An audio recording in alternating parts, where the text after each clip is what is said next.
किया है और मुझे विश्वास है कि इस कथा को देखकर आपको अवश्य कुछ न कुछ सीखने को मिलेगा। आइए जानते हैं मेरे प्यारे हनुमान जी की यह अद्भुत कथा। एक बार हनुमान जी भगवान शिव और माता पार्वती से मिलने के लिए कैलाश पर्वत की ओर जा रहे थे। उनके मन में अत्यंत आनंद और उत्साह था। रास्ते में उन्हें बहुत सारे बंदर मिले। वे सभी हनुमान जी से बोले, हे प्रभु, आप इतनी प्रसन्नता से कहाँ जा रहे हैं? हनुमान जी मुस्कुराकर बोले, मैं प्रभु महादेव के दर्शन करने कैलाश पर्वत जा रहा हूँ। यह सुनकर सभी बंदर उत्साहित हो गए और बोले, हे प्रभु, हम भी आपके साथ चलना चाहते हैं। हनुमान जी ने प्रेम पूर्वक कहा, नहीं, तुम सब वहां नहीं जा सकते। बंदरों ने विनम्रता से पूछा, क्यों प्रभु, क्या हम सब महादेव के भक्त नहीं हैं? हनुमान जी मुस्कुराए और बोले, ऐसी बात नहीं है, परंतु माता पार्वती हम सबके लिए भोजन बनाते बनाते थक जाएंगी। ये सुनकर बंदरों ने आग्रह किया, हे प्रभु, हम कुछ भी नहीं खाएंगे, लेकिन हमें आपके साथ जाने दीजिए, हम आपकी हर आज्ञा का पालन करेंगे। हनुमान जी ने उनकी भक्ति देखकर कहा, ठीक है, लेकिन जैसा मैं कहूँ वैसा ही तुम्हें करना होगा। सभी बंदर प्रसन्न होकर उनके साथ चल पड़े। जब वे आगे बढ़े तो मार्ग में भगवान शिव और माता पार्वती ने उनकी परीक्षा लेने का विचार किया। वे एक विशाल बरगद के वृक्ष का रूप धारण कर लेते हैं। उस वृक्ष की घनी डालियां एक शिवलिंग को ढक लेती हैं। हनुमान जी वहां पहुंचे और शिवलिंग को देखकर उसकी पूजा करना चाहते थे। उन्होंने शिवलिंग को उठाने का प्रयास किया, परंतु बरगद की डालियां बार बार उसे ढक देती। तभी बंदर बोले, हे प्रभु, हमें आज्ञा दीजिए, हम इन डालियों को तोड़कर अलग कर दें। हनुमान जी ने शांत भाव से कहा, नहीं, यह कोई साधारण डालियां नहीं है, ये भी महादेव की भक्त हैं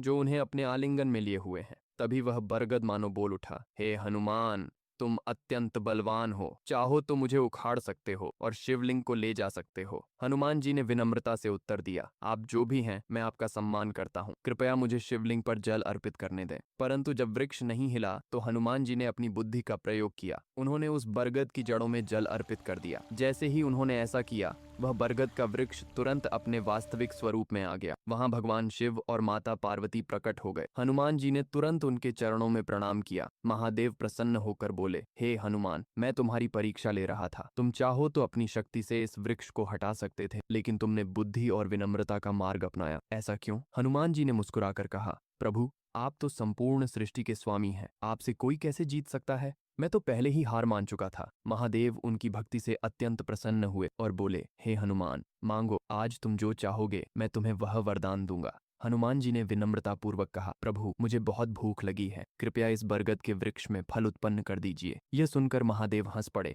और तुरंत पूरे बरगद के वृक्ष में फल लग गए। सभी बंदर और हनुमान जी प्रसन्न होकर उन फलों का आनंद लेने लगे। यह देखकर महादेव पुनः हंसने लगे और माता पार्वती स्वयं हनुमान जी को अपने हाथों से फल खिलाने लगी। तब माता पार्वती ने आशीर्वाद दिया, जो भी इस बरगद के वृक्ष की जड़ों में जल अर्पित करेगा, उसकी सभी मनोकामनाएं पूर्ण होंगी, और जो सुहागन स्त्री इस वृक्ष को श्रद्धा से जल चढ़ाएगी, उसका सुहाग इस वृक्ष की भांति अटूट और दीर्घायु होगा। और यदि किसी पर अत्यधिक संकट हो या जिनके विवाह में बाधा हो अथवा जो किसी गहरे रोग से पीड़ित हो, तो वे भक्तजन हनुमान जी के लिए बरगद के 11 पत्तों की माला बनाकर उनके गले में अर्पित करें। इससे उनकी सभी मुश्किलें, दुख और रोग दूर हो जाते हैं। जो लोग विवाह के लिए चिंतित रहते हैं, उनकी भी मनोकामना पूर्ण होती है। तभी महादेव ने बरगद के पत्तों की माला बनाकर हनुमान जी के गले में पहनाई। उसी क्षण वहां पूरे जंगल में रस भरे रंग बिरंगे फल लग गए। यह देखकर हनुमान जी अत्यंत प्रसन्न हो उठे। उनके साथ ही वानर भी महादेव और माता पार्वती को प्रणाम करने लगे और आनंद पूर्वक रंग बिरंगे फलों का सेवन करने लगे। ये सब देखकर महादेव और माता पार्वती और भी प्रसन्न हो गए। सभी वानर जोर जोर से चिल्लाकर बोलने लगे, हर हर महादेव, हर हर महादेव, जय माता जी, जय माता जी।